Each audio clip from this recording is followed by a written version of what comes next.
सिंधु दीनबंधु जगत्पते गोपेश गोपिका कांत राधा कांत नमस्तुते तप्त कांचन गौरांगी राधे वृंदावनेश्वरी वृषभानुसुते देवी प्रणमामि हरि नीलाचल निवासाय नित्याय परमात्मने बलभद्र सुभद्रवां जगन्नाथाय ते जय श्री कृष्ण चैतन्य प्रभु नित्यानंद श्री अद्वैत गदाधर शिव सदी गौरभक्तवृंद हरे कृष्णा कृष्ण कृष्णा हरे हरे हरे राम राम राम ओम नमो भगवते वासुदेवाय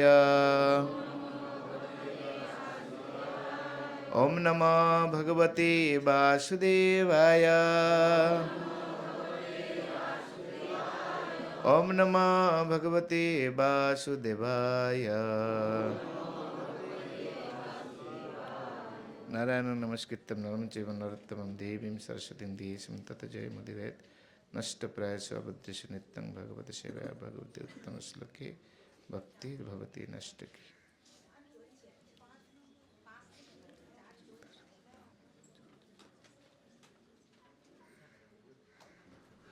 4 নম্বর পর্যন্ত করেছি আমরা। তো প্রথম 3টে শ্লোকে কি আলোচনা হয়েছে বলতে হবে। আর দেবতাদের দৈব ভাবাপন্ন মানুষের গুণাবলী, যারা দেবতা সদৃশ, তাদের মধ্যে কয়টি গুণ আলোচনা হয়েছে? 26টা গুণের কথা আলোচনা করেছে 1 নম্বর শ্লোকে, 1 থেকে 3 নম্বর শ্লোকে। সেগুলি খুব ডিটেলস আলোচনা করা হয়েছে। অভয়ম সত্য সংশুদ্ধিম থেকে শুরু করে অনেকগুলি শ্লোক। তারপরে 4 নম্বর শ্লোকে ভগবান যারা অসুর, তাদের কিছু লক্ষণ বর্ণনা করেছেন। কয়টা লক্ষণ ছিল? 6টা। দম্ভ, দর্প, অভিমান, ক্রোধ, রূঢ়তা আর অবিবেক। এই 6টি হচ্ছে অসুর যারা গুণ সম্পন্ন তাদের মধ্যে দেখা যায়। দম্ভ, দর্প, তারপরে অভিমান, ক্রোধ, রূঢ়তা আর অবিবেক। তো এখন আজকে আমরা তার পরের থেকে আলোচনা করব 5 নম্বর শ্লোক। হ্যাঁ, দৈবী সম্পদ বিমোক্ষায় নিবন্ধায় সুরীমতঃ মা শুচঃ সম্পদম দৈবীম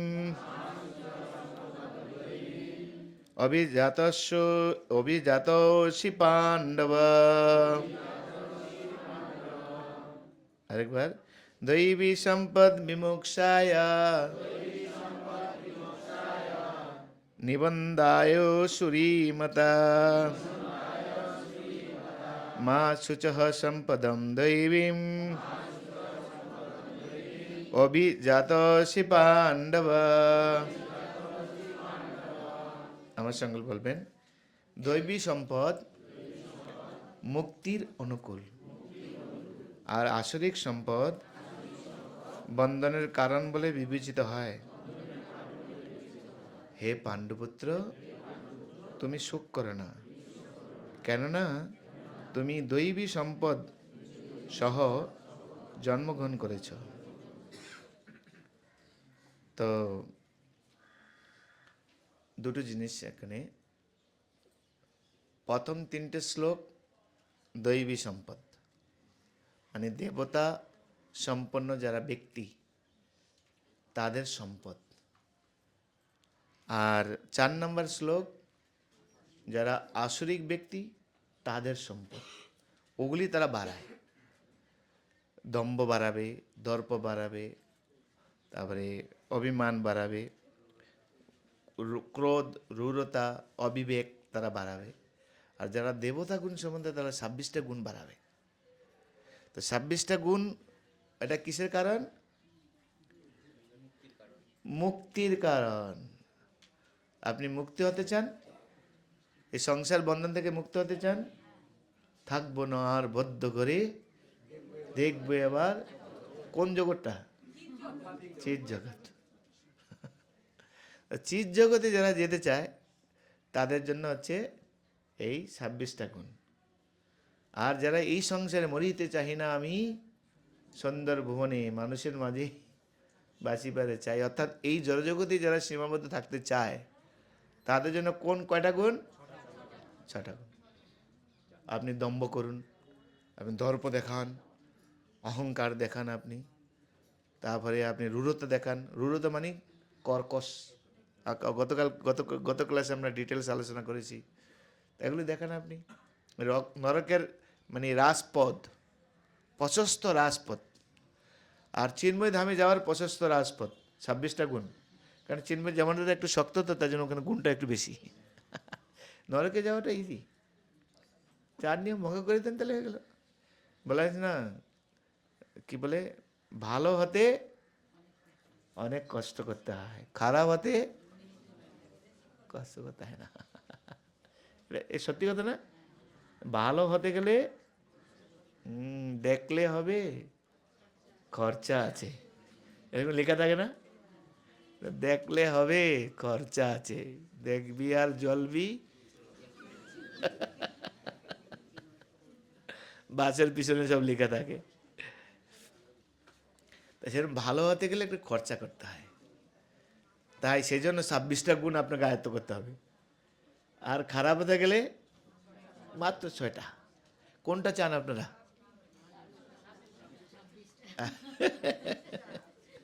আপনারা বিচার করেন। ভগবান বলে দিয়েছেন, ভগবান লাস্টে বলবেন সব বলে দিয়েছি, তুমি বিচার করো। কিন্তু ভালো হতে গেলে পয়সা খরচা করতে, অর্থাৎ বাংলায় একটা কথা আছে না, কষ্ট না করলে, অন্য ক্ষেত্রে কিন্তু বলা হয় না, দেখবেন আপনি। তো আপনাকে যদি কষ্টকে পেতে চান, আপনাকে কষ্ট করতে হবে। অর্থাৎ ভালো হতে গেলে আপনাকে পরিশ্রম করতে হবে। কি পরিশ্রম? এই 26টা গুণ আপনাকে আয়ত্ত করতে হবে। 6টা নেবে না 26 নেবে?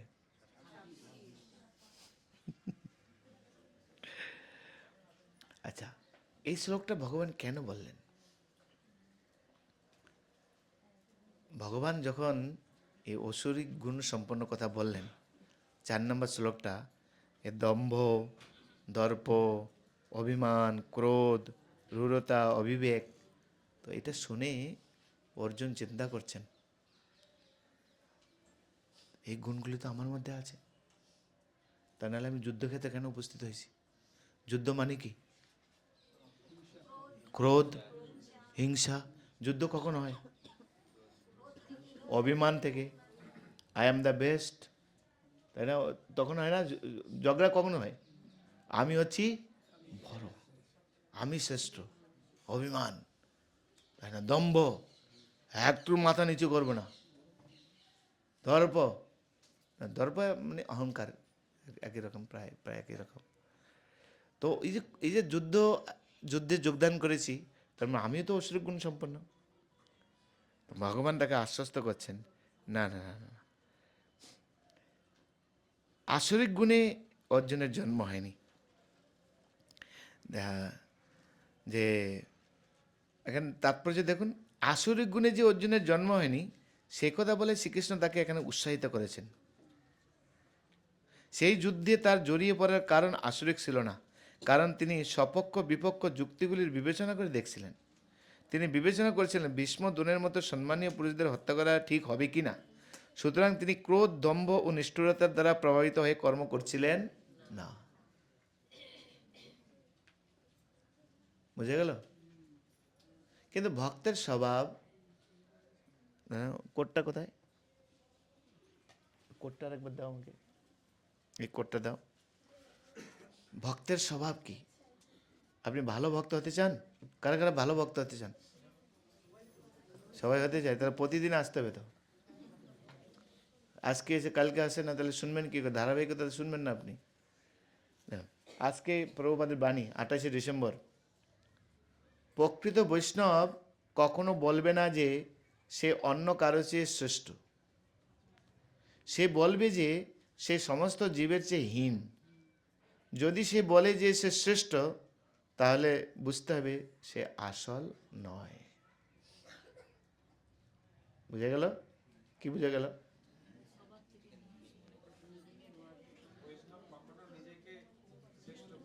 হ্যাঁ, বৈষ্ণব কখনো নিজেকে শ্রেষ্ঠ বলে জাহির করবে। কোনো বৈষ্ণব যদি বলে আমি বৈষ্ণব, তাহলে বুঝতে হবে সে নকল, আসল নয়। প্রভুপাদের কথা। তা অর্জুন তো মহান ভক্ত, তাই অর্জুন নিজেকে ভাবছেন এটা, যে আমি যেহেতু হিংসার মধ্যে জড়িয়ে পড়েছি, তার মানে তো আমার মধ্যে এই গুণগুলি রয়েছে, নাহলে হিংসাতে কেন জড়াবো?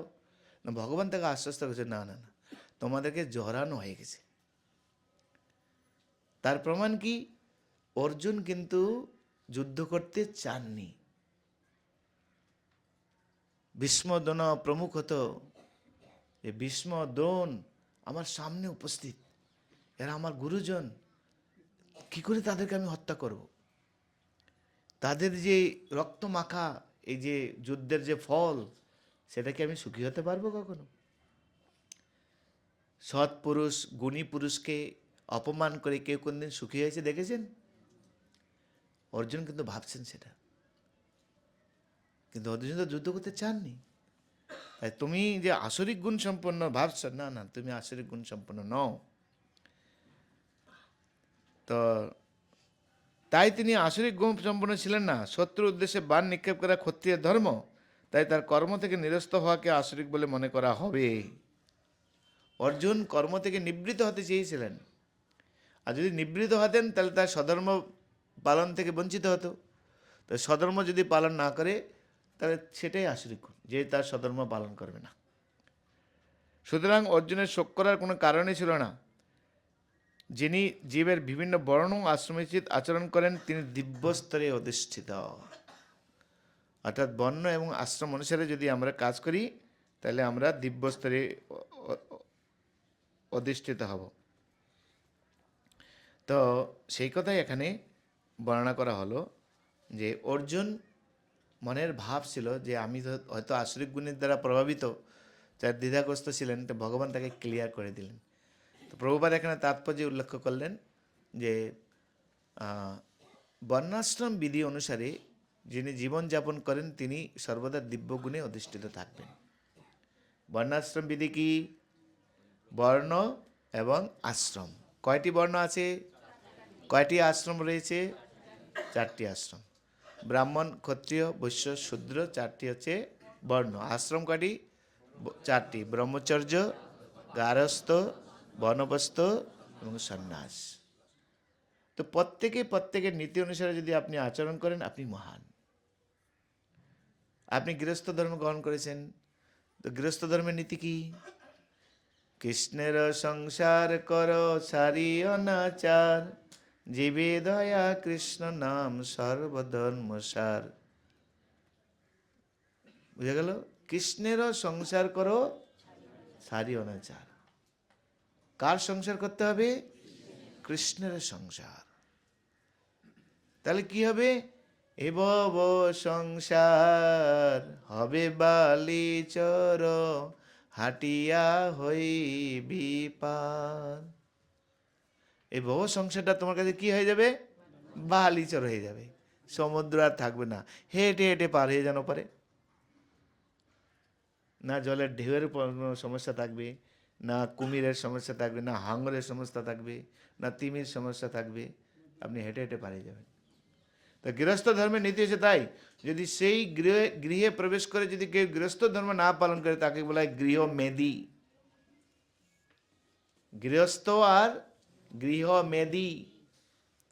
মেদি মানে কি? মেদি মেদ, মেদের সঙ্গে মেদি। মেদি মানে চর্বি জমে গিয়েছে, এরকম বলে না? চর্বি জমাটা ভালো না খারাপ? খুবই খারাপ। কখন যে হার্ট অ্যাটাক হবে আমি বুঝতেই পারবেন না আপনি, চর্বি বেশি হয়ে যায়। চর্বি কমাতে হয় সবসময়। তা গৃহমেদী, যারা গৃহসুখ ভোগ করার জন্যই শুধু গৃহস্থ জীবন অবলম্বন করছে, তারা হচ্ছে গৃহমেদী। আর যারা কৃষ্ণকে সন্তুষ্ট করার জন্য গৃহস্থ জীবনে প্রবেশ করেছেন, তাদেরকে বলা হয় গৃহস্থ। এখন আমাদের গৃহস্থ হওয়া উচিত না গৃহমেধী হওয়া উচিত? তাই বর্ণাশ্রম বিধি অনুসারে যদি আপনি গৃহস্থ হন, তাহলে আপনাকে কৃষ্ণের জন্য সব কিছু আপনাকে করতে হবে। যদি না করেন আপনি, তাহলে আপনি দণ্ডিত হবেন। সংসার দাবা নলনীর লোক ত্রাণায় কারুণ্য ঘন ঘনাত্ম। সংসার দাবানল, দাবানলে কি হয়? দাবানলে আগুন লাগে, আগুন লাগলে কি হয়? পুরো সব সারকার হয়ে যাবে। তাই আমাদের কবিরা বলছেন, সুখের লাগিয়া এগর বাদিল অনলে পুড়িয়ে গেল। আমাদের আচার্য বলছেন, কৃষ্ণের সংসার কর সারিয় নাচার, জীবে দয়া কৃষ্ণ নাম সর্বধর্ম সার। তখন কি হবে? এবব সংসার হবে বালিচর, হাটিয়া হইবি পার। হেঁটে হেঁটে পালিয়ে যাবে, কোন টেনশনে থাকবে। আর মহাপ্রভু সে একই কথা বলছেন, গৃহে থাকো বনে থাকো, সদা হরি বলে ডাকো, সুখে দুঃখে বলো না কো, বদনে হরি নাম করো, ও নাম গায় গোরা মধুর স্বরে। সুন্দর গান। কোথায় জল?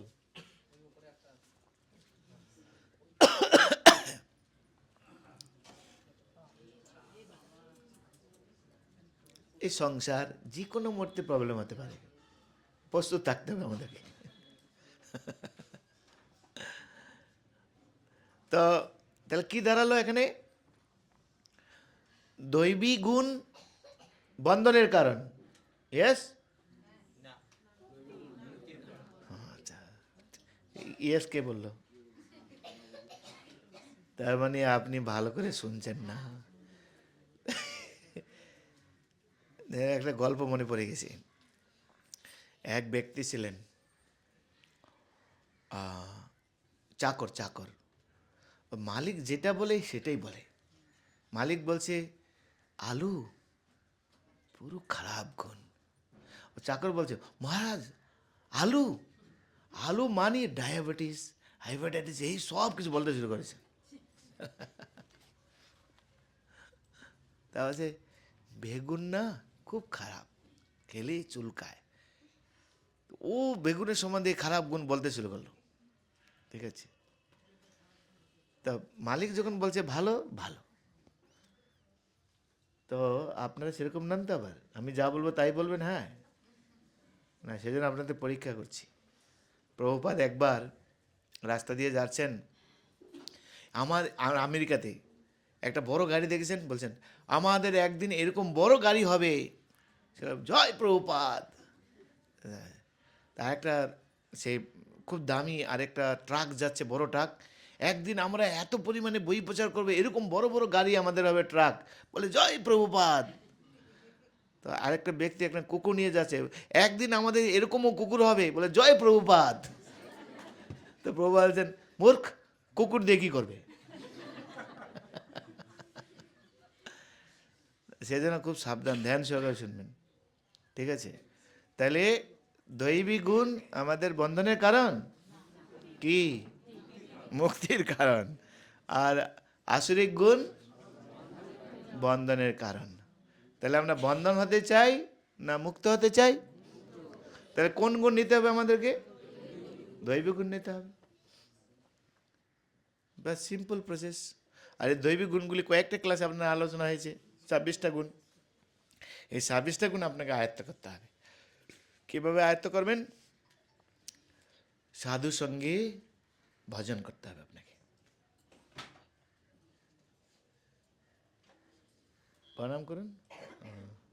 ভক্তর সঙ্গে আপনাকে থাকতে হবে। ওদিকে অন্ধকার দেখা যাচ্ছে, আলোগুলি জ্বালিয়ে দিতে বলুন। একজন যাও, আলি দেও, লাইটগুলি জ্বালিয়ে দেন সব। আস্তে আস্তে আস্তে আস্তে, হ্যাঁ থাক, সবগুলি জ্বালিয়ে দাও। হ্যাঁ, ঠিক আছে। হরে কৃষ্ণ কৃষ্ণ কৃষ্ণ হরে হরে, হরে রাম রাম রাম। তাহলে দৈবী গুণগুলি আমাদেরকে ভক্ত সঙ্গে ভজন করার জন্য ভজন করতে হবে, মানে তার মানে অভ্যাস করতে হবে আপনাকে। আমাদেরকে অভ্যাস করতে হবে। অভ্যাস যদি আমরা না করি তাহলে কখনো আমরা এগুলিকে আয়ত্ত করতে পারবো না। যেরকম অভয়ম, অভয়ম মানে হচ্ছে, অভয়ম মানে কি?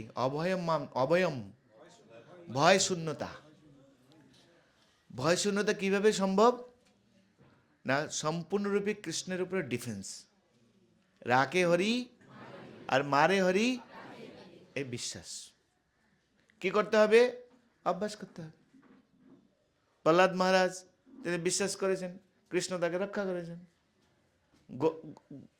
গোপ বালকেরা সম্পূর্ণভাবে কৃষ্ণের উপর নির্ভরশীল, রক্ষা করেছেন কিনা? তো মরে গিয়েছিল, অজগরের পেটে তো মরেই গিয়েছিল, কৃষ্ণ রক্ষা করেছেন। আবার কালিয়ের জলের বিষে তো মরে গিয়েছিল, রক্ষা করেছেন, করেছেন কিনা? বাস্তব উদাহরণ সব আছে, এরকম অনেক ঘটনা রয়েছে, তাই না? তাই ভগবানের উপর নির্ভরশীলতা বাড়াতে হবে। কীভাবে নির্ভরশীলতা বাড়াবো? ভজন করলে বাড়বে, অভ্যাস করতে হবে। হ্যাঁ, তো অভ্যাস করতে হবে আমাদেরকে। অভ্যাস না করলে কিন্তু আপনি এই 26টা গুণ আপনি আয়ত্ত করতে পারবেন না। তাই আমাদেরকে নিত্য অনুশীলনের মাধ্যমে এই গুণগুলিকে অর্জন করতে পারবো আমরা, তা নাহলে আমরা অর্জন করতে পারবো না। তো এখন এই আসরিক গুণগুলি সর্বদা আমাদেরকে ত্যাগ করতে হয়। গত ক্লাসে আমরা ডিটেলস আলোচনা করেছি। দম্ভ, দর্প, তারপরে অভিমান, তারপরে রূঢ়তা, ক্রোধ, তারপরে অবিবেক, এগুলি হচ্ছে সব আসরিক গুণ। এবং প্রত্যেকটা আমরা আলোচনা করেছি, প্রত্যেকটা ধরে ধরে আমরা আলোচনা করেছি গত ক্লাসে। তো আমি আর রিপিট করতে চাচ্ছি না। তো এগুলিকে আমাদের কী করতে হবে? পুরো ত্যাগ করতে হবে। যদি ত্যাগ না করি তাহলে কিন্তু আমাদের বড় প্রবলেম হয়ে যাবে। আমরা যে কখনো আসরিক গুণের দ্বারা প্রভাবিত হয়ে যাব। রামায়ণে একটা সুন্দর লেসন আছে। যখন রাবণকে যখন মানে মেরে ফেলেছেন, মানে নাভিতে তো তার সেই অগ্নিয়াস্ত্র তিনি মেরে দিয়ে রাবণকে পুরো ধরিত্রীতে ধরাশায়ী করে দিয়েছেন, মর অবস্থা। সেই মুমেন্টে ভগবান রামচন্দ্র লক্ষ্মণকে বললেন, লক্ষ্মণ, রাবণের কাছে যাও, তার কাছে কিছু জ্ঞান উপদেশ নিয়ে আসো। আরও বড় পণ্ডিত, বেদ শাস্ত্র সম্বন্ধে অবগত, শুধু সঙ্গটা ঠিক ছিল না বলে এই অবস্থা দশা হয়েছে। রাবণ কিন্তু বেদ শাস্ত্র পুরাণ সম্বন্ধে সব জানত, কিন্তু ভগবানকে যেহেতু অবজ্ঞা করেছেন তাই জন্য অসুর নাম হয়েছে। আপনি দেখুন, রাবণ কিন্তু ভালো জ্ঞান ছিল, কিন্তু যেহেতু ভগবানকে অবজ্ঞা করেছে সেই জন্য তার অসুর খাতার নাম হয়েছে। কারণ বিশ্বরূপানন্দন না।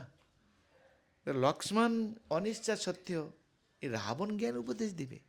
নালায়ক, অসুর, বদমাস, মাতা সীতাকে হরণ করে নিয়েছে, ঘরে এত বউ থাকতো, আবার পরের বউর প্রতি লালায়িত, হ্যাঁ, আর এই জ্ঞান উপদেশ দিবে? এত সুন্দর ভাই বিভীষণ, তাকে লাথি মেরে তাড়িয়ে দিয়েছে, ও জ্ঞান উপদেশ দিবে?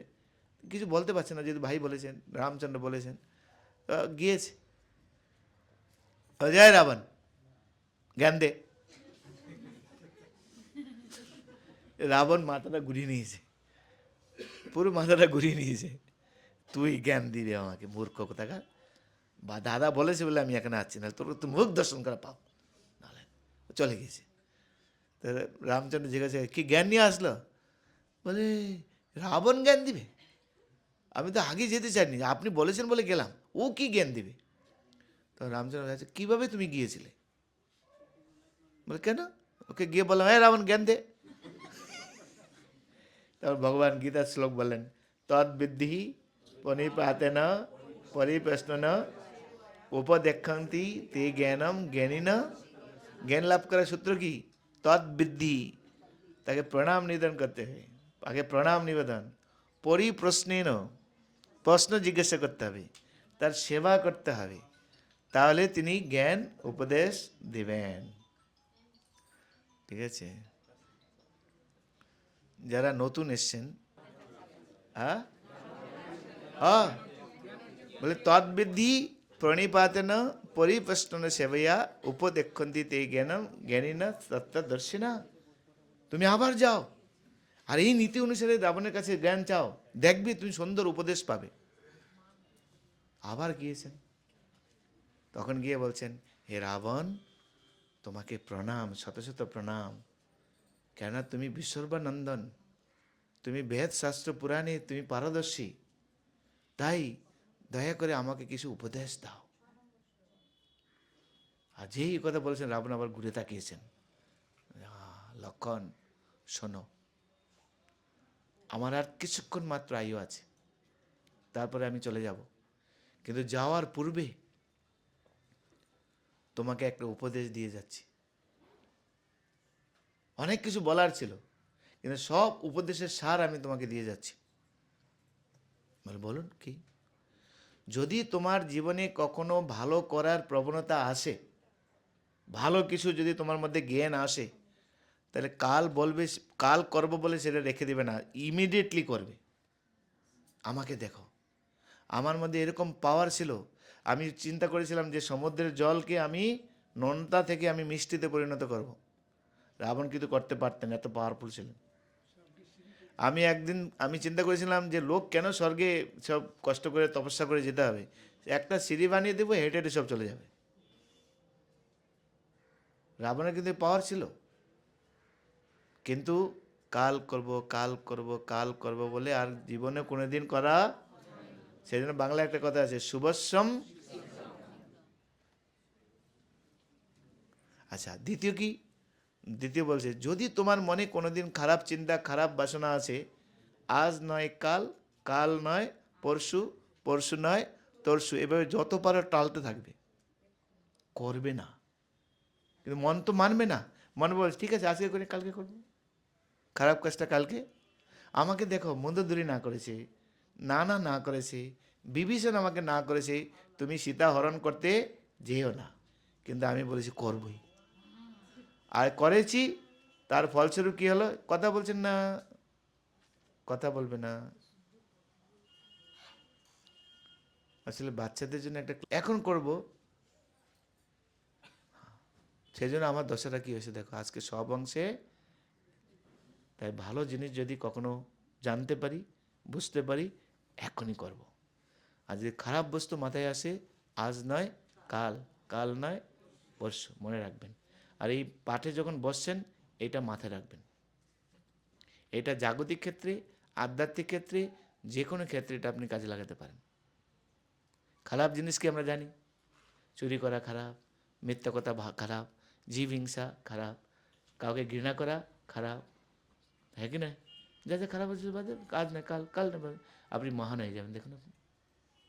আর যদি ভালো জিনিস আসে আপনার জীবনে, এক্ষুনি ইমিডিয়েট, কাল নয়। কে জানে কালকে, কার নিঃশ্বাসের নাই কোনো, কালকে কেন করবেন না, আজই। তাই গীতাতে এত সুন্দর সুন্দর কথা, সেগুলি আমাদেরকে আজই গ্রহণ করতে হবে, কাল নয়। বিদেশি ভক্তদের এই একটা গুণ ছিল, ভালো জিনিস গ্রহণ করার প্রবণতা তাদের রয়েছে। আর আমরা তো ভেজাল খেতে খেতে আমাদের এরকম অবস্থা হয়েছে, ভালো জিনিস আমাদের আর পছন্দ হয় না। আপনি যদি খাঁটি দুধ খান, আপনার পেট খারাপ হয়ে যাবে, ঠিক কি নয়? কেন? কেন ভেজাল খেয়ে খেয়ে আমাদের শরীরটা ভেজাল হয়ে গেছে। তো আমাদের শুনতে শুনতে শুনতে শুনতে এখন সব ভেজাল আমাদের মাথার মধ্যে ঢুকেছে, ভালো জিনিস আমরা নিতে খুব কম পারি, বুঝতে পারি না কোনটা ভালো।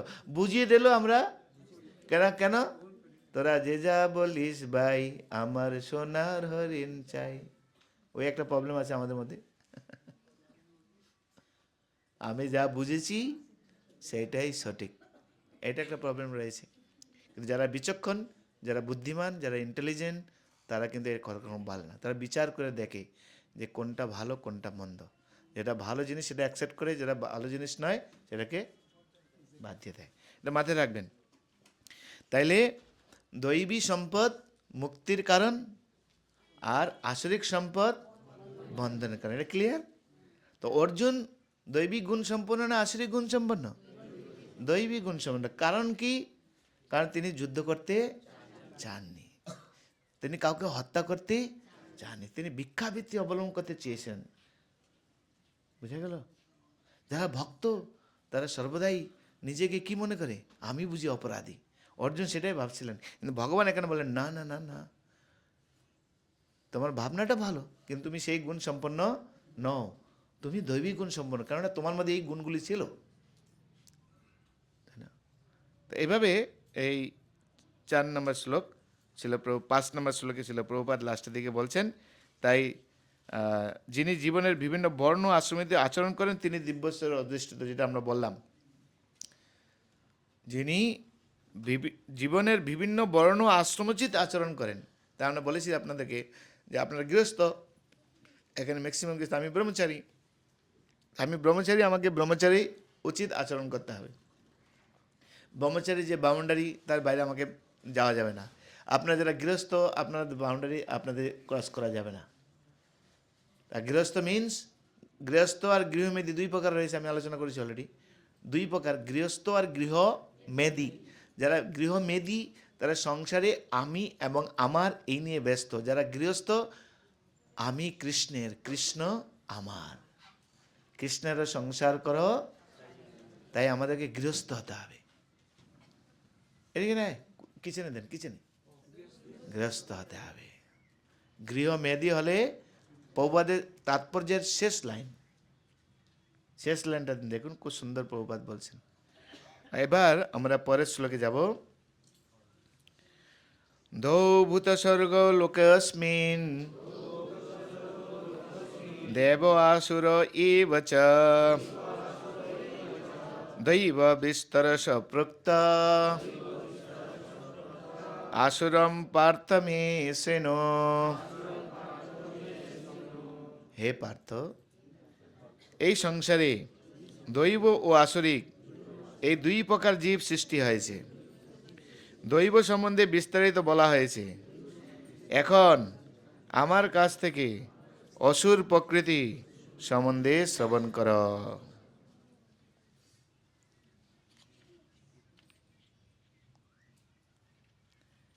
কার চলছে? মোবাইল কার চলছে? আমাদের ভক্তিপ্রসূন স্বামী মহারাজ একটা প্রবচনে বলছিলেন, কলিযুগে একই মানুষের শরীরে দৈব এবং অসুর এই 2টো ভাব রয়েছে। মহারাজ ব্যাখ্যা করেছিলেন, সত্যযুগে অসুরেরা এক প্ল্যানেটে থাকতো, আর দেবতারা দৈবী সম্ভব গুণ সম্পন্ন ব্যক্তিরা আরেক প্ল্যানেটে থাকতো, তার মিল হতো না। দেখো সত্যযুগে, কেন সত্যযুগে 100% সত্য ছিল, তো সেখানে দৈবী গুণ সম্পন্ন এক প্ল্যানেটে আর এক যুগে কখনো হতো না তারা। আচ্ছা, ত্রেতা যুগে সেটা একটু কাছে এসছে, এক দেশ থেকে আরেক দেশ, ভারত আর শ্রীলঙ্কা, লঙ্কা, ভারত আর লঙ্কা, ঠিক আছে। রাবণ থাকতো লঙ্কাতে আর রাম থাকতো ভারতে। দাপর যুগে আরেকটু কাছে এসছে, একই পরিবার, কাকা জেঠা, এরকম পাণ্ডব আর কৌরব। পাণ্ডবেরা ছিল দৈব গুণ সম্পন্ন, কৌরবেরা ছিল আসরিক গুণ সম্পন্ন। আর কলিতে সেটা কি হলো? একই দেহে দেবতা আর একই দেহে অসুর। তার মানে যে আপনাকে অসুর বলা হয়, আপনি রাগ করবেন? যদি আপনি জ্ঞানী হন রাগ করবেন না, আর যদি আপনি অজ্ঞানী হন তাহলে কিন্তু আপনি ভো করে রেগে উঠবেন। হ্যাঁ, কি বললে? পিএইচডি প্রাপ্ত আমাকে তুমি অসুর বললে? আমার মনে আছে প্রভুপাদ জীবন আছে, জীবন থেকে একটা বই আছে, দেখবেন, লাইফ কামস ফ্রম লাইফ। ওখানে একটা চ্যাপ্টার আছে, গর্দবের নোবেল পুরস্কার, একটা চ্যাপ্টার আছে। এক গাধা আরেক গাধাকে নোবেল পুরস্কার দেয়। ওই বইটা খুব জনপ্রিয় হয়েছিল, এখনও জনপ্রিয় আছে। কারণ ওখানে ডারউইন আর হচ্ছে আমাদের ভক্তদের সঙ্গে তর্ক চলে। ওই তর্কটা ওখানে দেওয়া আছে, একদম মানে লাইভ টেলিকাস্টের মতো। মানে পড়লেই আপনার ওরকম একটা মনে হবে, মানে যে ডিবেট হয় না, ডিবেটের মতো চলে। এখন যেরকম তর্কাতর্কি অনুষ্ঠান হয় না, তর্কাতর্কি নয় তক্কাতর্কি না কি বলে, পাশাপাশি যুযুদান দুজন তর্ক করে। তো আমি দেউলিহাটে বলে একটা জায়গা আছে, স্কুলে প্রচার করতে গিয়েছিলাম। তো টিফিন আওয়ার্সে আমি সাধারণত স্কুলে বই প্রচার করতে সাধারণত টিফিন আওয়ার্সে যেতে হয়, কারণ টিফিন আওয়ার্সে সবাইকে এক জায়গায় পাওয়া যায়। তো আমি বসে আছি, মাস্টারমশাইদের জন্য অপেক্ষা করছি। তা সায়েন্সের একজন টিচার, সে দেখি ইসকন ইসকন, হ্যাঁ হ্যাঁ, আমি ভাবছি অনেক বইটি কিছু নেবে হয়তো, মানে আমি তো মানে চোখ খারাপ হয়ে দেখছি কখন আসছে।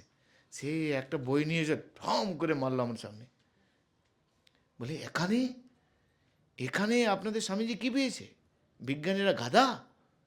হ্যাঁ, এখানে বলছে গর্দবের নোবেল পুরস্কার। তখন আমি ব্যাপারটা বললাম, বুঝতে পারছি কী হচ্ছে। তা আমি তো বলছি এখন রাখা যাবে না। একবার রেগে ঠকেছিলাম আমি, একবার প্রচার করতে গিয়ে আমাকে একটু রাগি দিয়েছিল, আর আমি রেগে গিয়েছিলাম। তখন ওই ব্যক্তি নরম হয়ে বলছে, মহাত্মা মহাত্মা আমি কিছু বলবেন না, কেননা আমি আজকে চৈতন্য চৈতন্য পড়েছি, সেখানে নিত্যানন্দ প্রভু বলছেন মেরে শিষ কলসির কানা, তাই বলে কি, তার মানে বৈষ্ণবেরা কত সহনশীল। তা আমি আপনাকে দেখছি আপনি কতটা সহনশীল। আমি বললাম, তখন আমি জাস্ট ইস্কনের সবে মাত্র ঢুকেছি, আর ওই কানে ধরেছি, আর কারোর সঙ্গে কখনো রাখা যাবে না। তো সেখানে গিয়ে আমি চুপচাপ, আর তো বকবক করছে বকবক করছে বকবক করছে বকবক করছে, চুপচাপ বসে আছি। আর ওই কথা মনে পড়ছে, রাখলেই বিপদ, রাখবো না। তো অন্যান্য মাস্টারমশাইরা সব শুনছেন, উনি বকতে বকতে বকতে বকতে থেমে গেল, সব হৃদয় খালি হয়ে গেল, আর কিছু নেই। অন্যান্য মাস্টার বলছে, কি মাস্টারমশাই কী বুঝলেন? কুকুরের মতো তো ঘেউ ঘেউ করলেন, আওয়াজ পেলেন, ভরা কলসি বাজে না। তা ওই মাস্টারও রেগে গিয়েছে, ও কী বললেন আমাকে কুকুর? আর আর এদের প্রতি, এনার প্রতি আপনার এত সম্মান, এতক্ষণ বসে আছে, একটা বই নেন, মুরত আছে বই নেওয়ার। আর উনি বলছেন, হ্যাঁ কী বললো, নেব না মানে এখনই নিচ্ছি। ভাগবত সেট বিক্রি হয়ে গেল। এবার সবাই মিলে বসে, মাঝে মধ্যে অনেকক্ষণ ধরে বসে আছে, সাধু মহাত্মা একটা বই নেওয়া উচিত। তো নিজে একটা ভাগবত সেট হয়ে গেলো। আর ইনি তখন নেওয়ার ফলে আরেক মাস্টার আপনাকে নেওয়া উচিত, আর সবাই মিলে ওনাকে ধরেছেন। এরকম কত কত 10খানা সেট প্রচার হয়েছে ওখানে। তো ওখানে ওই ব্যক্তি হজম করতে পারেনি, সেটা পারবে না। কেন? দম্ভ, দর্প, অহংকার এগুলো থাকলে হজম করতে পারবে না। পক্ষান্তরে বিদ্যাসাগরের কাহিনী দেখুন আপনি, আমাদের কি নাম, রবীন্দ্রনাথ ঠাকুর, এত জ্ঞানের সাগর, তিনি নিজেকে কি কার সঙ্গে তুলনা করেছেন? পিপিলিকার সঙ্গে, হ্যাঁ কি না? এর হচ্ছে জ্ঞানী পুরুষের লক্ষণ। তো যারা জ্ঞানী মহাত্মা, তারা কিন্তু এইসব পরে তারা সঠিক সিদ্ধান্ত নিতে পারবে। শুভশ্রম, যাদের মাথায় কিছু নেই, জড়জাগতিক বিদ্যা সব কিছু ঢুকে আছে, এই যে আগের শ্লোক, 4 নম্বর শ্লোক, দম্ভ, দর্প, অভিমান, অবিবেক, তারপরে ক্রোধ, রূঢ়তা, তারা কিন্তু এসব হজম করতে পারবে না। সেই জন্য দৈবী গুণ সম্পন্ন ব্যক্তি আমাদেরকে, সে ভগবান আগে দৈবী গুণ সম্পন্ন ব্যক্তিদের কথা বলেছেন। যারা আসরিক গুণ সম্পন্ন ব্যক্তি, তারা কিন্তু এসব বুঝতে পারবে না।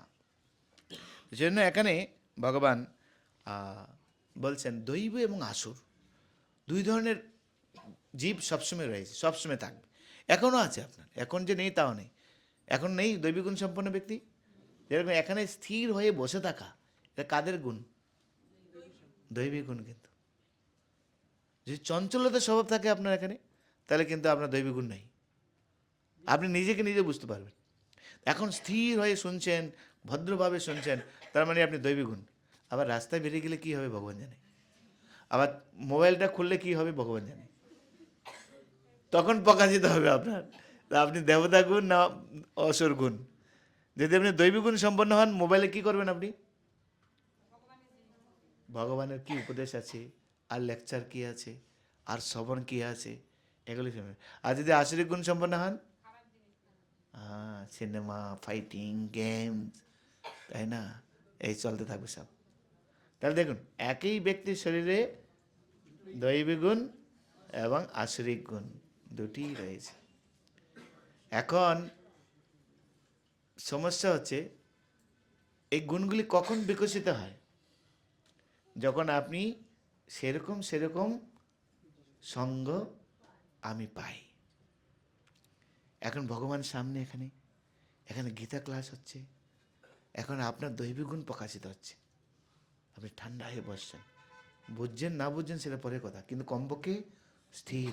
কিন্তু অসুরেরা কিন্তু স্থির বসতেই পারবে না, তাই না? দেবতা আর অসুর কে শ্রেষ্ঠ? ধর, দুজনে ঝগড়া করেছে। এই বলছে আমার তোমাদেরকে কত, তোমাদের স্বর্গলোকে, তোমরা কোনোদিন আমাদের অসুরলোক দখল করেছো? দেবতারা কোনোদিন অসুরলোক দখল করতে গিয়েছিল? পারবে? কিন্তু অসুররা কতবার স্বর্গলোক দখল করেছে? অনেকবার। কাল কে বড়? কে বড়? তো নিষ্পত্তি হচ্ছে না। দেবতারা বলছে আমরা বলো, অসুররা বলছে আমরা বলো। তো দুইজনে দাদুর কাছে চলে গিয়েছে। দাদুকে? ব্রহ্মা। তো ব্রহ্মার কাছে নালিশ, কে বড় আমাদেরকে বিচার করতে হবে। আরে আরে আরে আরে, দাঁড়া দাঁড়া, নাতিপতি অনেক দিন পরে এসছো, আমি তোমাদেরকে একটা ভোজনের ব্যবস্থা করি। তাই একদিকে অসুর, একদিকে দেবতারা বসবে, কেন একসঙ্গে তো চলবে না, আপনার গন্ডগোল হয়ে যাবে। তো খুব খাওয়ার আয়োজন হয়েছে, সুন্দর আয়োজন। দেবতারা বলতে আমরা আগে বসবো, অসুররা বলছে না আমরা আগে বসবো। তো শান্তি শান্তি, দাদুর বাড়িতে একটু ঝগড়া করে নাকি কেউ? আচ্ছা ঠিক আছে, তোমরা ওষুধদারকে আগে বসিয়েছে, বলে বসান ভাই, ওষুধটা খাওয়া শুরু করো। দাঁড়াও, এখন না, কখন? দাঁড়াও, আগে শর্ত বলি, দাঁড়া, খাওয়ার নিয়ম আছে। এটা কি অসুলোক পেয়েছো নাকি? এটা ব্রহ্মলোকে তোমরা এসছো, তা এখানে খাওয়ার কিছু সিস্টেম আছে। বলে কি সিস্টেম? তোমাদের প্রত্যেকের হাত বেঁধে দেওয়া হবে, সোজা করে, একদম এরকম সোজা করে হাত বেঁধে দেওয়া হবে, আর তোমাদেরকে খেতে হবে, যে খেতে পারবে সেই শ্রেষ্ঠ হবে। তো সেটা বলছে এটা মামুলি ব্যাপার, দেন হাত বেঁধে দেন। দম্ভ, দর্প, অভিমান, রূঢ়তা, কাদের স্বভাব এটা? আর কি? অবিবেক, বিবেক বলে কিছু নেই। দেখ, আর পুরোটা আপনি প্রকাশিত হবে এখান থেকে। আপনি হাত বেঁধে দিয়েছে, এবার নিচ্ছে, কি করে খাবে? তা লাড্ডুটা ওপরে মারছে, মাথায় পড়ছে, এখানে বসে সেখানে বসে, অন্ন ওপরে ফেলছে, গায়ের অবস্থা, ডাল ওপরে ফেলছে, কি হবে করছে।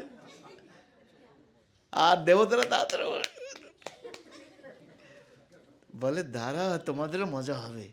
তো অসুরেরা ফেল, কেউ খেতে পারলো না, সব মানে একাকার হয়ে গেছে। এবার দেবতাদের পালা, দেবতাদের সবাই হাত পেতে দিয়েছে। দেবতারা চিন্তা করছে কিভাবে খাওয়া যায়। তো একজন উঠিয়েছেন, আরেকজনের মুখের মধ্যে দিয়েছেন, ও উঠিয়েছে, ওর মুখের মধ্যে দিয়েছে, এরকম করতে করতে সব, কারণ বিবেক কার থাকবে? দৈবিক গুণ সম্পন্ন, অসুরদের থাকবে না। কিন্তু বোঝা গেল? তাহলে অসুর হবো না দেবতা হব? দেব স্বভাব কি? একে অপরের পরিপূরক, একে অপরের সহায়তায় আমরা এগিয়ে আসবো। আর দেবতারা এই সব আসবে এখানে, ভগবান সব বলবেন। যারা আসরিক বুদ্ধি সম্পন্ন, তাদের ভাবনা কি, তাদের কর্ম কি, তাদের দৃষ্টিভঙ্গি কি, এই অধ্যায়টা পড়লে মোটামুটি আপনি ভক্ত হয়ে যাবেন, আর নাহলে অসুর হবেন। মানে গীতার এই অধ্যায়টা বললে আইদার আপনি ভক্ত হবেন, নাহলে আপনি অসুর হবেন। ঠিক আছে, আমি যদি পড়াই তো আমি বুঝাবো, ঠিক আছে, পরে গেলে হবে না, বুঝতে হবে আমাদেরকে। বুঝে গেল? তাহলে এবার বুঝে গেল, তাহলে দৈবিক গুণ আর আসরিক গুণ আমাদের হৃদয়ে রয়েছে। যখন আমি দর্প অহংকারের দ্বারা যদি আমি পর্যবেসিত হই, তাহলে আমি অসুর। আর যদি আপনি সহানুভূতি, দয়া, করুণা, মমতা, অভয়ম, শুদ্ধি, সুচিতা যদি আপনার মধ্যে থাকে, আপনি কি? দেবতা। দেখুন আপনি, এগুলো আমাদের বুঝতে হবে, নাহলে বুঝবো না। তো প্রভুপাদ এটা অনেক বড় তাৎপর্য দিয়েছেন, অনেক বড় তাৎপর্য। আচ্ছা, পড়ি একটু, তারপরে আলোচনা করি। অনেক বড় তাৎপর্য দিয়েছেন প্রভুপাদ। অর্জুন যে দিব্য গুণে জন্মগ্রহণ করেছেন, সে আশ্বাস দিয়ে শ্রীকৃষ্ণ এখন আসরিক পন্থার বর্ণনা করছেন। এই জগতে বদ্ধজীবীদের দুভাগে ভাগ করা হয়েছে। যারা দিব্য গুণে জন্মগ্রহণ করেছেন তারা নিয়ন্ত্রিত জীবনযাপন করেন, যারা শাস্ত্র সাধুগুরু বৈষ্ণবের নির্দেশ মেনে চলেন। যারা দিব্য গুণে জন্মগ্রহণ করেছেন তার মানে তারা সাধু শাস্ত্র গুরু বাক্য চিত্তিতে করিয়া ঐক্য আরাধনা করিয়া মনে আশা। তা আপনি দিব্য ভাবনা সম্পূর্ণ মানি আপনি শাস্ত্রকে ফলো করবেন, আপনি গুরু বৈষ্ণবকে ফলো করবেন। গুরুকে, গুরু হচ্ছেন তিনি যিনি শাস্ত্র এবং সাধু নির্দেশ একই থাকবে। শাস্ত্রের নির্দেশ তিনি ফলো করবেন, আর সাধু যা বলবেন সেগুলি তার জীবনে পরিলক্ষিত হয়। বুঝে গেল? শাস্ত্র নির্দেশ তিনি অক্ষরে অক্ষরে পালন করেন, এরকম নয় যদি শাস্ত্র নির্দেশ ফলো করবে না তিনি। আচ্ছা,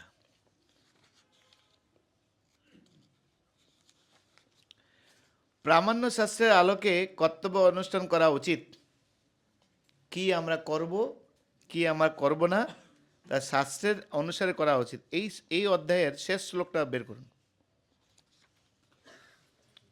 এই যে এই অধ্যায় আছে না, শেষ শ্লোকটা বের করুন একটু। শেষ শ্লোক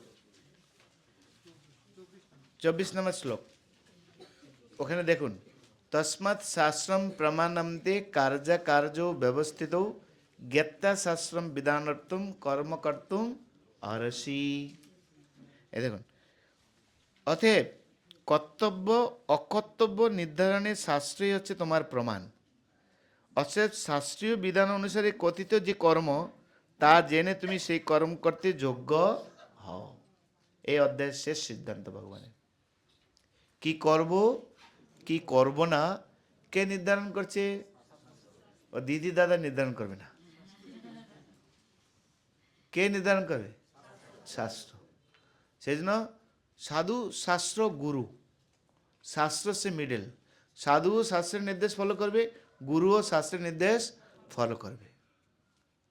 সমস্যা হচ্ছে কি, শাস্ত্র আমরা উঠিয়ে দিচ্ছি, গুরু নিজের মতো কথা বলছে, সাধুও নিজের মতো। সেই জন্য সমাজ বিভ্রান্তির দিকে।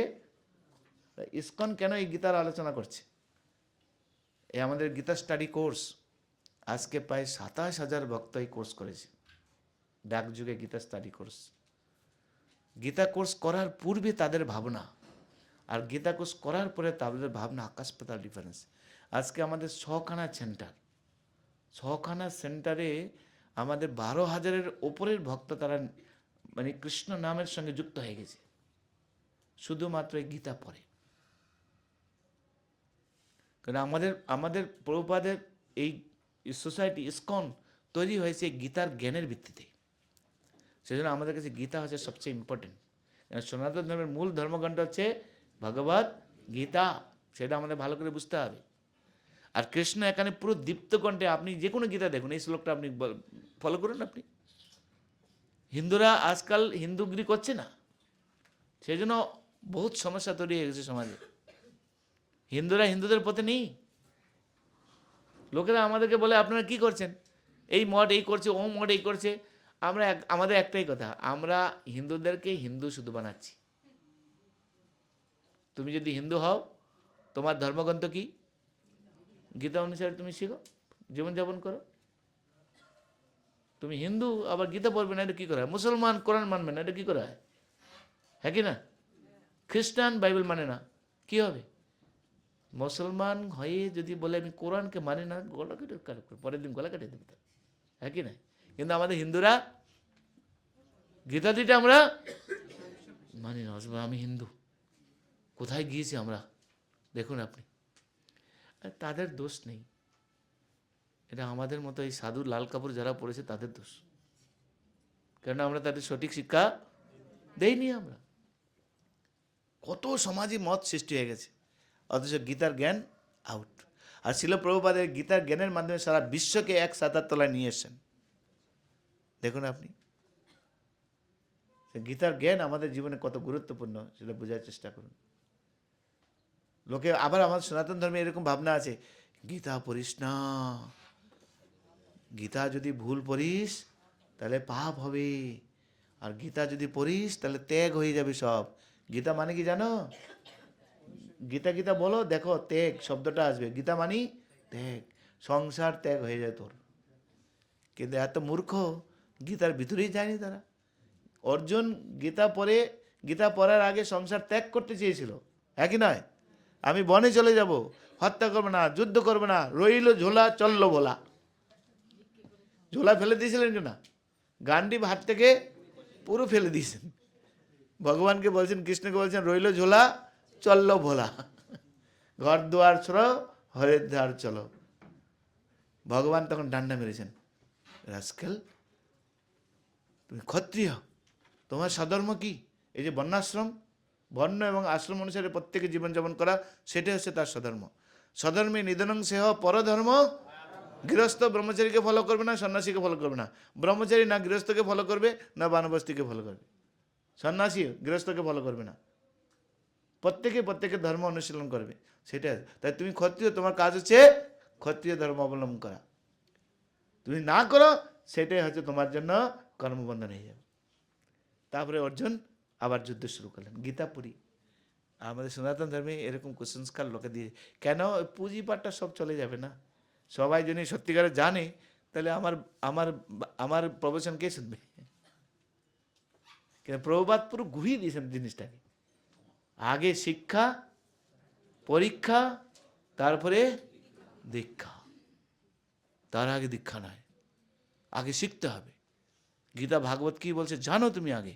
তুমি যদি জানো, তাহলে ভুল পথে তুমি পরিচালিত হবে না, সঠিক পথে। ইস্কন কেন বাড়ছে? একটাই কারণ, কারণ মানুষ মূর্খ নয়, মানুষের তো বুদ্ধি আছে না। তো যার বুদ্ধি আছে সে অটোমেটিক ধরে নিতে পারবে কি করা উচিত আমাদের। তো সেই জন্য এখানে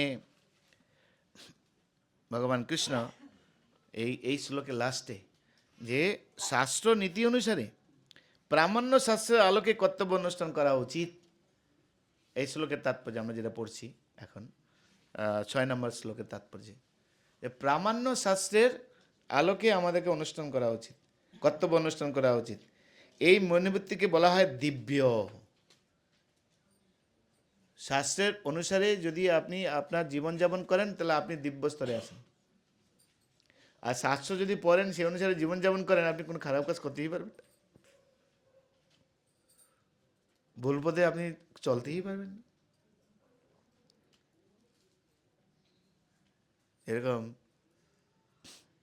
এক শিষ্য, গুরুদেব তাদেরকে শিক্ষা দিচ্ছেন। একদিন কি করেছেন, শিষ্যরা কতটুকু শিখেছে শেখার জন্য প্রত্যেকের হাতে একটা একটা করে আপেল দিয়েছেন। আপেল দিয়ে বলছেন, যাও এমন জায়গায় খেয়ে আসবে যেন কেউ দেখতে না পায়। তো কেউ আলমারির ভিতরে, কেউ সেই দরজার ফাঁকে দিয়ে দরজা বন্ধ করে, কেউ কম্বল মুড়ি দিয়ে, মানে যে যা পারছে মোটামুটি খেয়ে আসছে। একজন হাতে করে নিয়ে আসছে। কি ব্যাপার, তুমি খেতে পারলেন না? গুরুদেব, আপনি তো গীতা পাঠে প্রবচনে বলছেন যে ভগবান সর্বত্র রয়েছে, কেউ দেখুক না দেখুক ভগবান কিন্তু সব দেখছেন। তাহলে তো একজন তো দেখছেন, তা আমি কি করে করব? ভগবান হচ্ছে আলো, ভগবানই অন্ধকার, দিন রূপে সাক্ষী, রাত রূপে সাক্ষী, দশ দিশা রূপে সাক্ষী, তারপরে সর্বোপরি পরমাত্মা রূপে প্রত্যেকের হৃদয়ে বসে সব দেখছেন। চকা আখি সব দেখুছু। জগন্নাথের চোখ কি বড় বড়, চকা আখি সব দেখুছু, এটা উড়িয়া ভাষা। চোখা বড় বড়, মানে চোখ হচ্ছে বড় বড়, আর তিনি কি করছেন, সব দেখছেন। তখন বলে, আহা, তুমি হচ্ছ আমার মেইন শিষ্য। এই গুরুদেবের কাছ থেকে শাস্ত্রের বাণী যে উপলব্ধি করতে পেরেছে, সেই স্তরে আমাদের যেতে হবে, নাহলে হবে না। তো শাস্ত্রের প্রামাণ্য শাস্ত্রের আলোকে কর্তব্য অনুষ্ঠান করা উচিত, এই মনোবৃত্তিকে বলা হয় দিব্য। যারা শাস্ত্র নির্দেশিত বিধি নিষেধের অনুসরণ না করে তাদের নিজেদের খেয়াল খুশি মতো আচরণ করে তাদেরকে বলা হয় আসরিক। আচ্ছা, এই কথাটা আপনার আশেপাশে সব ঘোরাঘুরি করছে। আপনার পাশের বাড়িতে আছে, আপনার কলিগের মধ্যে আছে। এই কথাটাই যে যারা শাস্ত্র নির্দেশে বিধিনিষেধের অনুসরণ না করে তাদের নিজেদের খেয়াল খুশি মতো আচরণ করে তাদের বলা হয় আসরিক। তো আপনারা কেউ উদাহরণ দিতে পারেন যে আপনার আশেপাশে এরকম ব্যক্তি সব আছে? এই কথার পরিপ্রেক্ষিতে আপনার আশেপাশে, আপনার বাড়িতে, আপনার পরিবারে হয়তো আছে।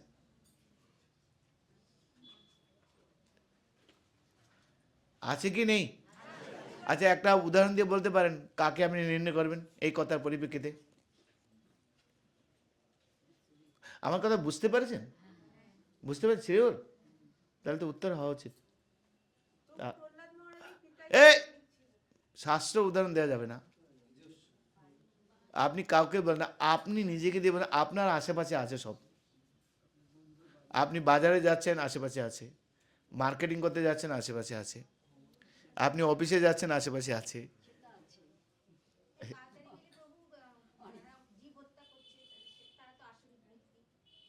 এর সঙ্গে কি সম্পর্ক?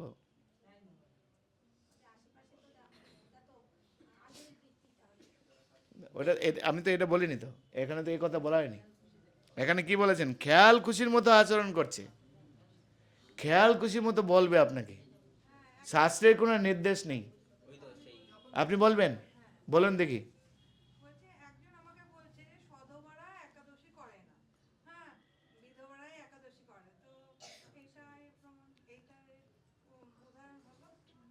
এটা আসরিক গুণ বললে হবে?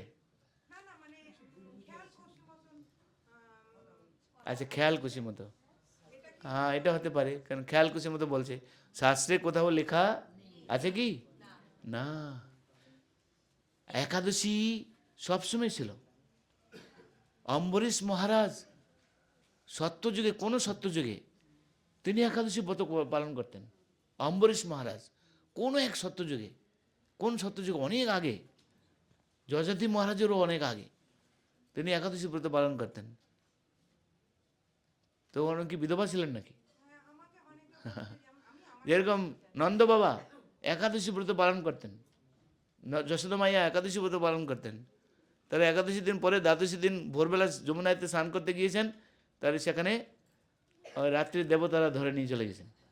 ভগবান গিয়ে তাকে উদ্ধার করলেন। কাহিনী আছে, সেটা তো শাস্ত্র রয়েছে, কিন্তু কিন্তু এটা একটা খেয়াল খুশির মতো। আচ্ছা ঠিক আছে, এটা একটা খেয়াল খুশির মতো। আর কি হতে পারে? ইয়েস। আমাদের বাইরে আশেপাশে যারা থাকে বা আমরা আগে যেরকম ছিলাম সম্পূর্ণটা আসরিক ভাব করলাম। যেমন আমাদের সকালবেলা যে মানে প্রাতকৃত্য করে যে স্নান করে নেওয়া, ব্রহ্ম মুহূর্তে সেটা জীবন স্টাইল। আপনাকে বলছে, আপনি ভক্ত, আপনি আশেপাশে সব দেখতে পাচ্ছেন, ওরকম একটা। লোকরা করে না, তাদের খাদ্য অভ্যাস, তাদের যে এরকম বললে হবে না। খেয়াল খুশির মতো আচরণ করছে, এটা একটা উদাহরণ দিয়ে বলতে হবে। নিজের ইচ্ছা মতো সবকিছুই করছে। না, এরকম স্পেসিফিক বলতে হবে। যে মাতাজি যেরকম বললো, ওনাকে বলছি একাদশী, সদবার একাদশী করে না। কারা একাদশী করবে? বিধবা। আর তো কয়দিন করবে? 1 বছর। তারপরে জাগা দেই। এরা আবার এখন যেরকম আত্মাকে কষ্ট দিয়ে কি আর, আত্মাকে কষ্ট দিয়া কি আর ভক্তি হয়? মন যা চায়, এটা একটা খেয়াল খুশির মতো না? এরকম আর আছে? আচ্ছা বলুন। আমারই নিজের বাড়িতেই আছে, মানে আমাদের অর্থনৈতিক যেহেতু খারাপ অবস্থায় আছি, আমার একটা খাবার ছাত্র সমাজে, ছাত্র সমাজে তো বাচ্চাদেরকে আমরা শিখাই, এক মালা করে জব করাই, আর পড়াশোনা কী করে ভালো করবে শুধু এক মালা করতে হবে মাইন্ড সেট আপের জন্য। তো মালাগুলো নিয়ে গেছে, বাড়িতে গিয়েছে, দাদু বলছে হ্যাঁ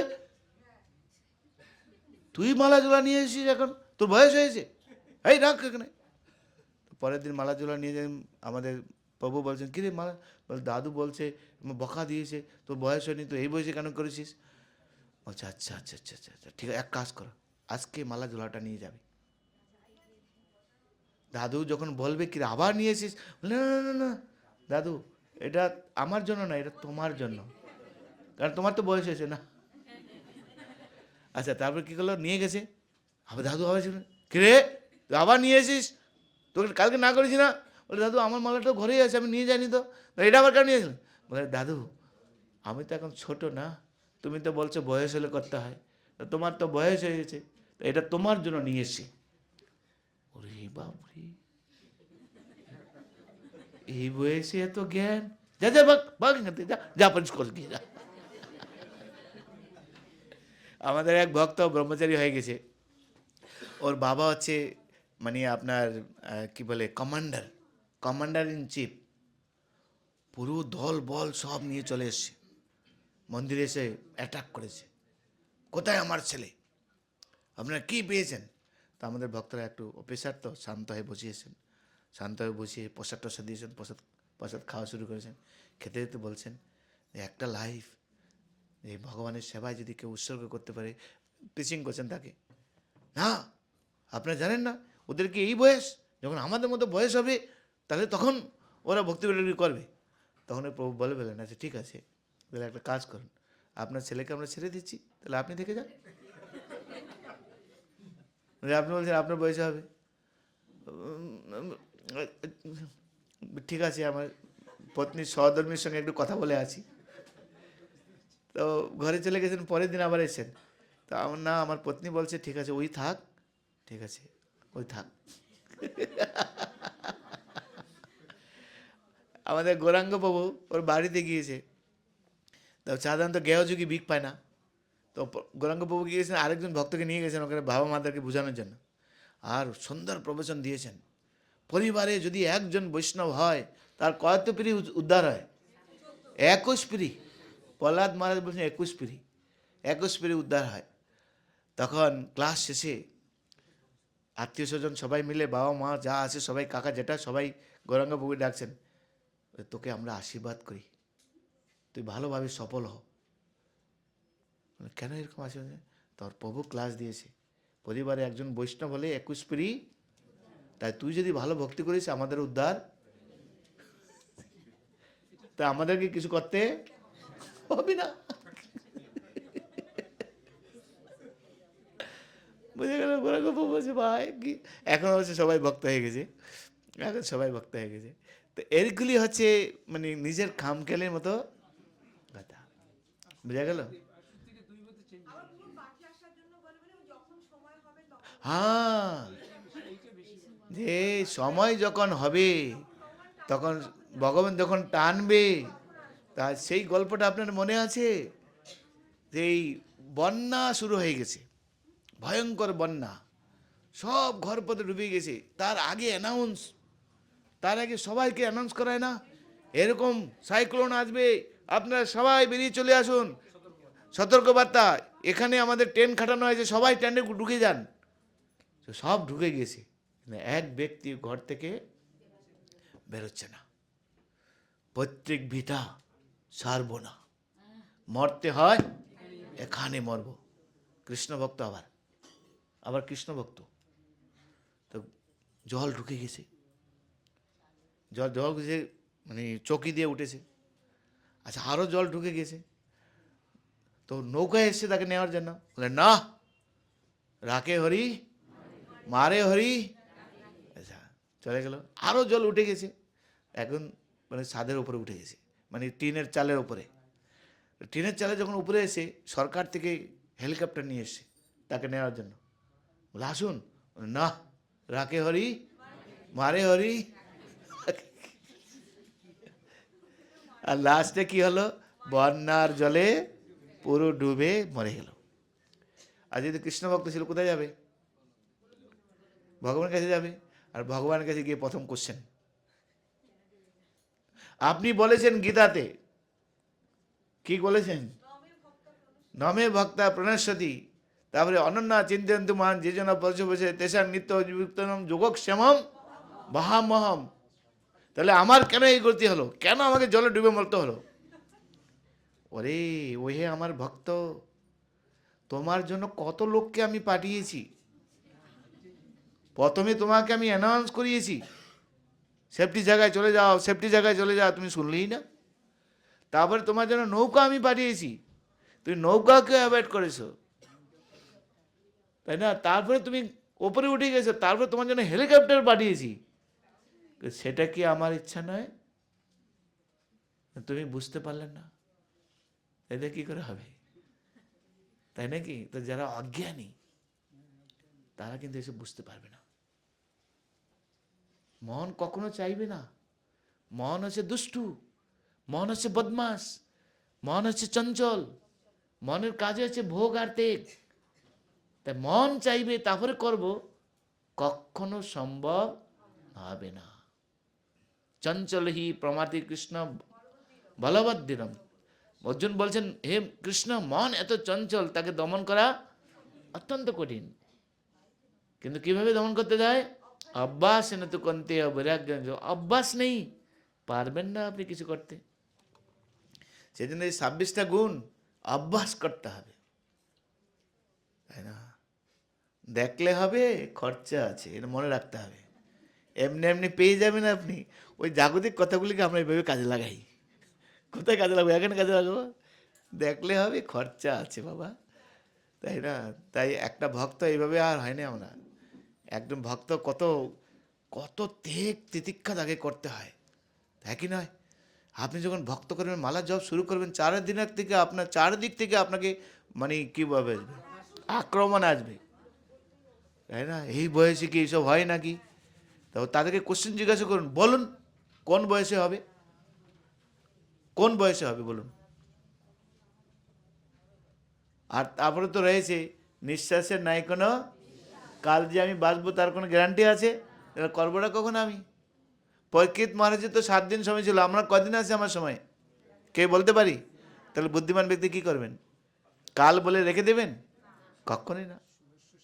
শুভস্যম শীঘ্রম, তাই না? এটাকে আমাদের মাথায় রাখতে হবে, নাহলে বিপদ আছে। তো এইভাবে ভগবান কৃষ্ণ তিনি আমাদেরকে শিখাচ্ছেন। এখানে প্রভুপাদ তাৎপর্য আমাদের দিলেন যে আমরা সর্বদা দৈবিক গুণ সম্পন্ন আমরা থাকার চেষ্টা।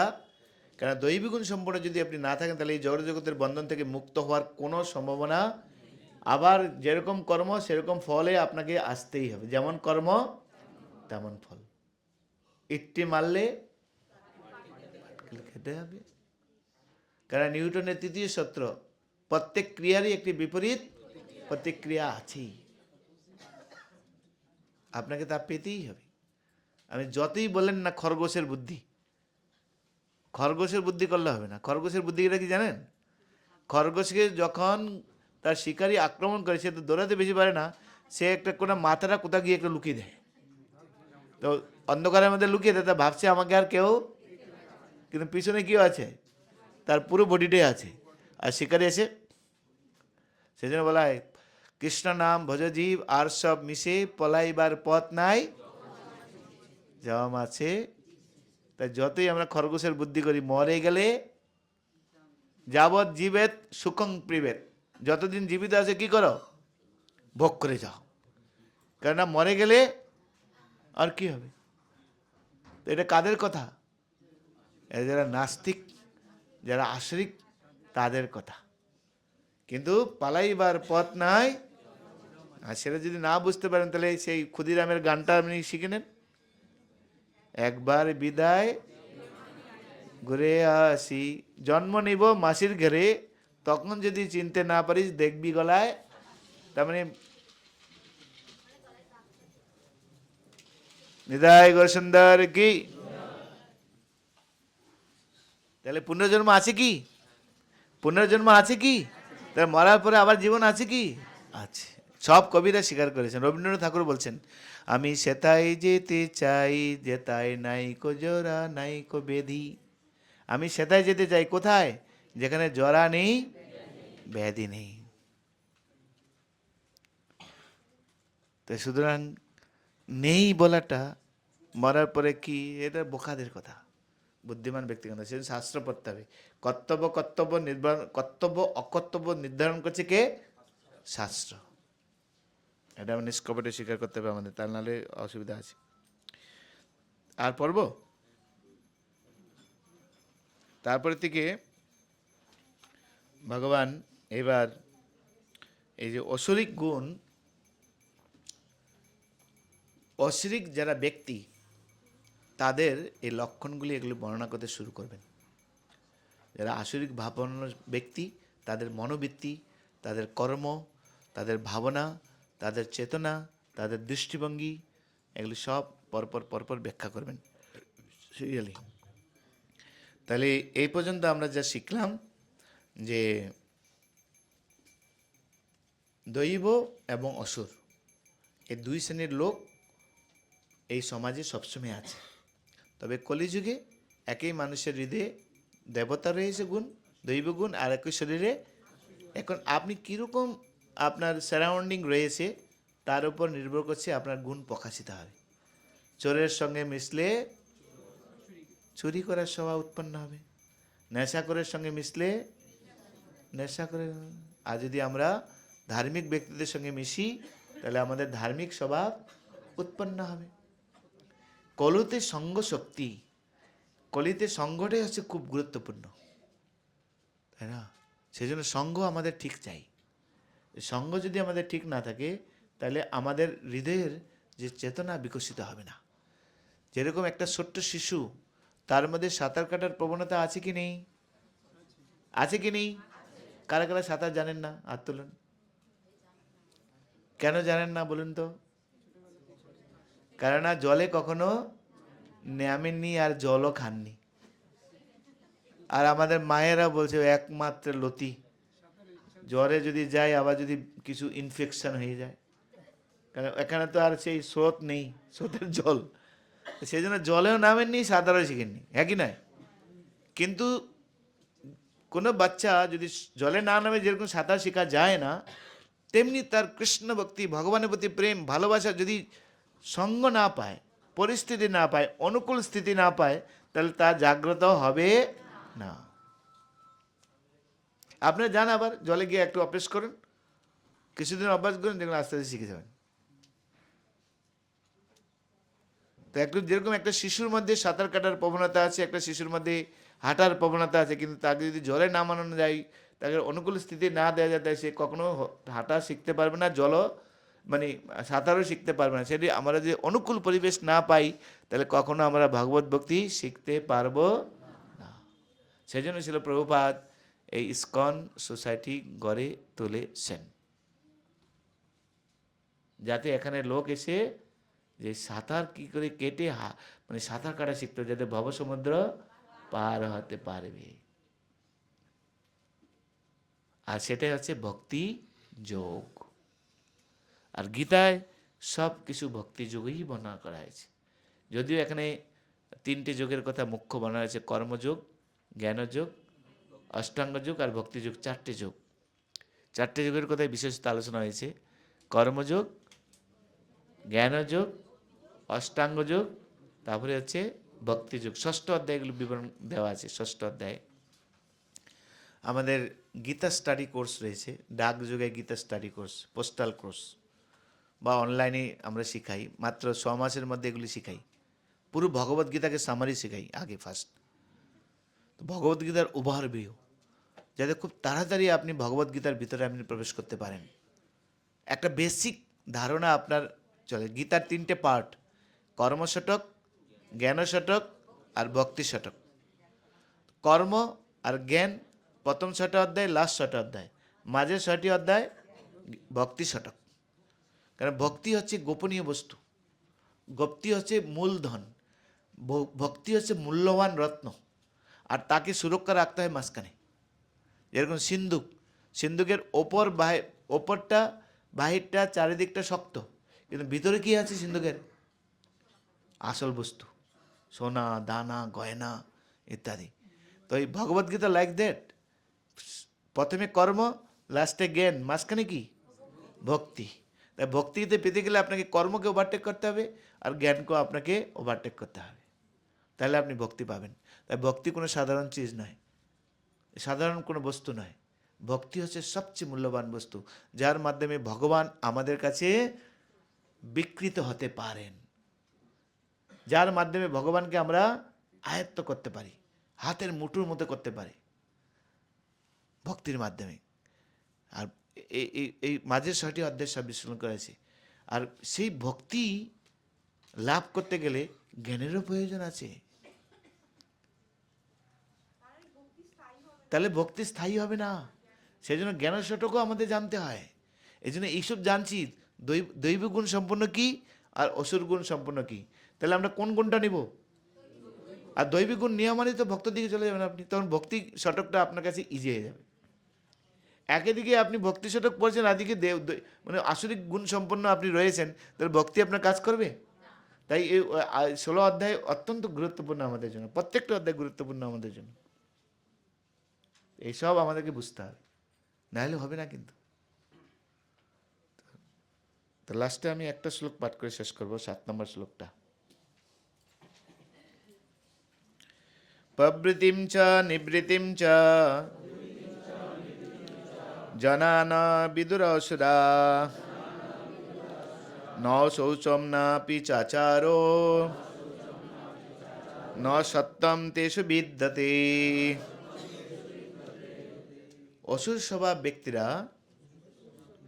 বলুন, অসুর স্বভাব ব্যক্তিরা ধর্ম বিষয়ে প্রবৃত্ত এবং অধর্ম বিষয়ে নিবৃত্ত হতে জানে না।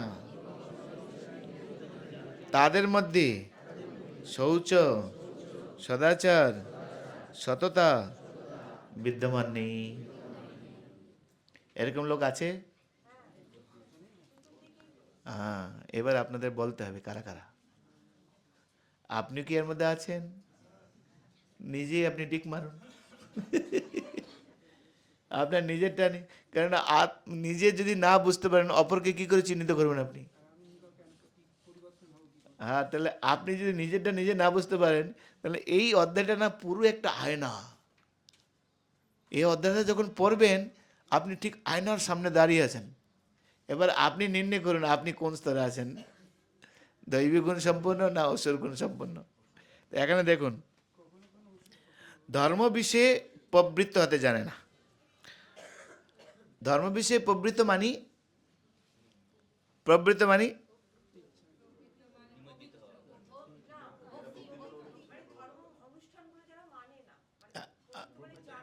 প্রবৃত্ত মানি হচ্ছে জানা, প্রবৃত্ত মানি হচ্ছে গ্রহণ করা, প্রবৃত্ত মানি হচ্ছে কার্য করা, ইত্যাদি ইত্যাদি ইত্যাদি, আচরণ করা।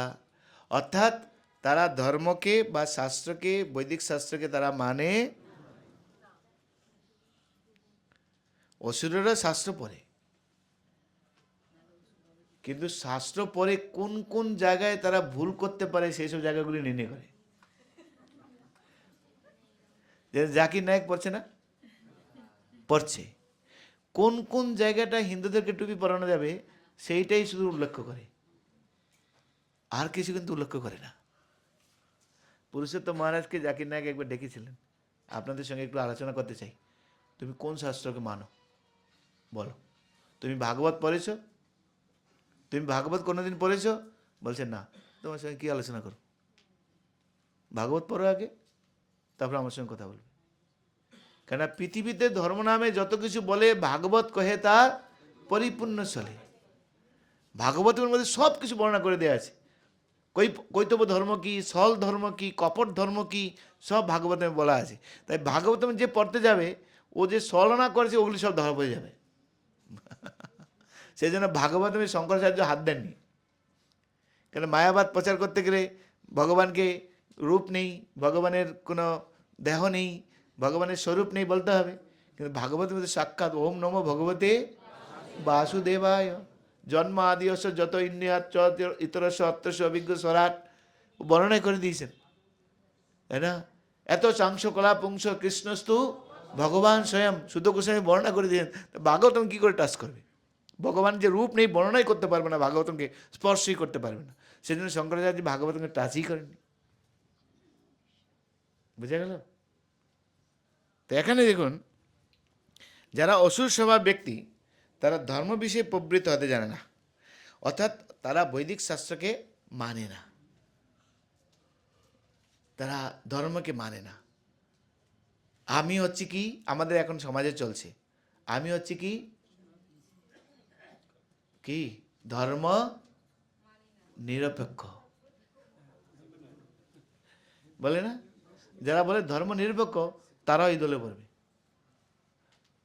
ধর্ম নিরপেক্ষ তো মানে কি, যে যে ধর্মের লোক সে সেই ধর্ম ফলো করছে কিনা সেটা দেখবে এবং সে নিজে আচরণ করে। তুমি যদি সনাতনী হও তাহলে তোমাকে ভগবদ গীতা আদি ভাগবত আদি গ্রন্থ তোমাকে মানতেই হবে, সেই অনুসারে তোমার জীবনযাপন করতে হবে। তুমি যদি মুসলিম হও তোমাকে কোরআন অনুসারে তোমার জীবনযাপন করতে হবে, তুমি খ্রিস্টান হও তাহলে তোমাকে বাইবেল অনুসারে জীবনযাপন করতে হবে। সেটা হচ্ছে ধর্ম নিরপেক্ষতা। ধর্ম নিরপেক্ষতা মানে কি, আমরা কোনো ধর্ম, তাহলে কে ধর্ম, যে ধর্ম মানে না তাকে কি বলে, এই যে আসরিক গুণ সম্পন্ন যার ধর্মের বিষয়ে প্রবৃত্ত নেই, তাহলে কাকে নির্ণয় করবেন এখানে, প্রায় সবাই প্রায় সবাই। কয়জন লোক ভক্ত, কয়জন লোক শাস্ত্রকে মানে, তাই না? সেটা আলাদা জিনিস, কিন্তু ধর্মকে মানতে মানতে হবে না। তাই দেখুন আপনি, যারা শাস্ত্রকে মানে না তারা হচ্ছে এই দলের মধ্যে পড়বে।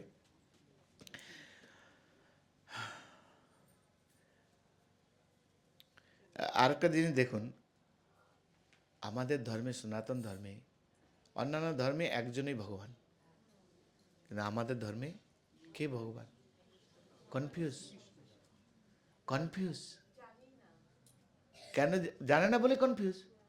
তাই এই ভগবান, ও ভগবান, এই ভগবান, এই বাবা ভগবান। প্রভুপাদ বলছেন এক জায়গায় যে পশ্চিমবঙ্গ হচ্ছে ভগবানের কারখানা। কিছুদিন পর পর একদিন ভগবানের আবির্ভাব হয়, প্রভুপাদ বলেছিলেন। কিন্তু শাস্ত্র বলছে ভগবান কে। হ্যাঁ, আমরাও জানতাম না, আমি তো সবাইকে পুজো করতাম। তাই না? আমরা ঘরের মধ্যে লক্ষ্মী, কালী, দুর্গা, শনি, শনি ঠাকুর তো প্রতি শনিবারে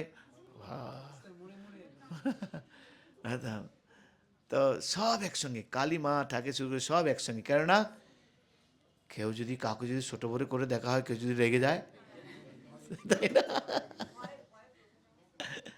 কিন্তু কে যে ভগবান আমরা জানতাম না, কিন্তু ছিল প্রভুপাদের কৃপায় গীতা ভাগবত পড়ে এখন বুঝতে পারছি সত্যিকারের ভগবান কে। একটা সিম্পল জিনিস, সহজ উদাহরণ দিই আপনাদেরকে। মহাভারত কে রচনা করেছেন? ব্যাসদেব। লিখেছেন কে? দুজনের সঙ্গে চুক্তি ছিল। গণেশ বলছে আমি লেখা শুরু করলে থামবো না, আর ব্যাসদেব বলছেন তুমি না বুঝে কিছু লিখতে পারবে না। তো দুজনের চুক্তি হয়ে গেল, না বুঝে লিখবে না, আর লিখলে থামবে না। এবার আপনি দেখুন গীতাতে দেখুন, যখন অর্জুন বলছেন কি বলছেন, অর্জুন উবাচ। যখন ধৃতরাষ্ট্র বলছেন তখন কি বলছেন, ধৃতরাষ্ট্র উবাচ। যখন সঞ্জয় বলছেন, আর যখন কৃষ্ণ বলছেন, কে লিখেছেন? গণেশজি লিখেছেন। তো সত্য কি ছিল? না বুঝে। তাহলে গণেশ জানেন কে ভগবান, কিন্তু আমরা গণেশকে গণপতি বাপ্পা মোরিয়া গণেশকে ভগবান বলে। গণেশ খুব লজ্জিত হন। প্রধানমন্ত্রী সেক্রেটারি আপনার বাড়িতে আসেন, আপনি আসুন প্রধানমন্ত্রী, আসুন, প্রধানমন্ত্রী চলে গেছে, উলুধ্বনি দে, জয়ধ্বনি দে। আরে বলছে আপনি কি বলছেন, প্রধানমন্ত্রী আছেন, আমি সেক্রেটারি। না না, আপনি প্রধানমন্ত্রী আমার কাছে। ওর খুশি হবে? কখনো খুশি হবে না। তো দেবদেবীদেরকে যদি আমরা ভগবান বলে এরকম ভাবে বলি, দেবদেবী খুশি হবে? সেই জন্য দেবদেবীরা এই যুগে আসে না, সব নালায়কের দল সব এখানে। সেই জন্য এখানে আসে না কেউ। আগেরকার দিনে আসতো, দাপর যুগে সবাই আসতো, আসতো কি না? আসতো। এখন আর আসে না কেউ, কেন? তাদেরকে আমরা অপমান করছি।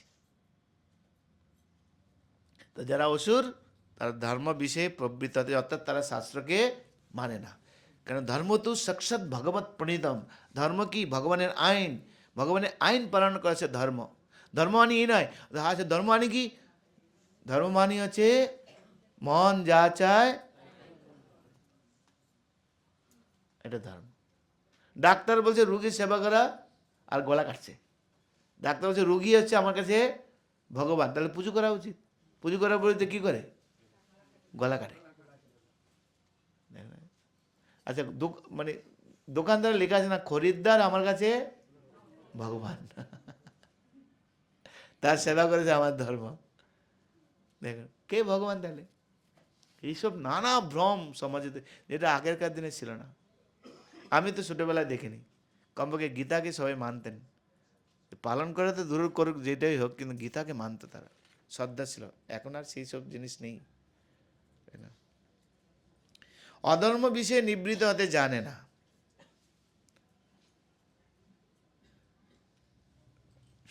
অধর্ম বিষয়ে নিবৃত্ত হতে, অর্থাৎ শাস্ত্র বিরুদ্ধাচরণ করতে কখনো তারা দ্বিধাবোধ কন্টিনিউ তাদের চলছে। কেন? জানে না, ভয় নেই, পাপের ভাব নেই, মৃত্যুর ভয় নেই, কেননা তারা জানে না তারা সাময়িক সুখভোগের জন্য লালায়িত। আচ্ছা, তারপরে কি? শৌচ নেই, সুচিতা নেই, একটাই প্যান্ট 3 দিন 4 দিন ধরে পড়ছে, পরে না? আমাদের ভক্তরা কখনো একদিন যদি কাপড় হয়ে গেল, পরের দিন পরতেই পারবে না। পড়তে পারবে? যারা 4 নিয়ম পালন করে, 16 মালা জপ করে, ভগবানকে নিবেদন করে প্রসাদ খাচ্ছেন, যারা মোটামুটি জেনেছিলেন, পড়তে পারবেন আপনি? কখনো না। এই কাপড় যদি আজকে পরেছি, কালকে সকালে এইটা স্পর্শ করলে স্নান করি আমরা, কেন? পরা তো দূরের কথা, কেন? অসুচি হয়ে যায়। কত খেতে গিয়ে অসুচিতে হয়, বাহ্যক্রিয়া করতে গিয়ে আমাদের অসুচি হয়ে যায়। তার রাস্তাঘাটে আমরা হাঁটি, কখন যে কলকাতা তো হাঁটা মানে স্নান করে ঘরে ঢোকা উচিত, কেন? ওপর থেকে সব কোথায় ফেলে? সব রাস্তায় ফেলে। আর কুকুরগুলি সব ঘরে ঘরে তো কুকুর আছে, কুকুরগুলি কোথায় পায়খানা করে? সব রাস্তায়। তাই কলকাতায় বাইরে গেলেই আমাদের স্নান করা উচিত। সেই জন্য পূজারীদের জন্য কঠোর নিয়ম, পূজারী যদি মন্দির থেকে বাইরে বেরোয় তাহলে স্নান করে অল্টারে ঢুকতে হবে, নাহলে ঢুকতে পারবে না। ঠিক আছে, আমরা তো মাঝে মাঝে একটু ফাঁকি দেই, ওম অপবিত্র পবিত্র বা সর্বাবস্থাগত বিবাহ, যা স্মরণ পুণ্ডির কাকসং সব বাহ্য মন্তরম সূচি ওম শ্রী বিষ্ণু ওম শ্রী বিষ্ণু ওম শ্রী বিষ্ণু, গঙ্গা জল দিয়ে শুচি করে দেয়। তো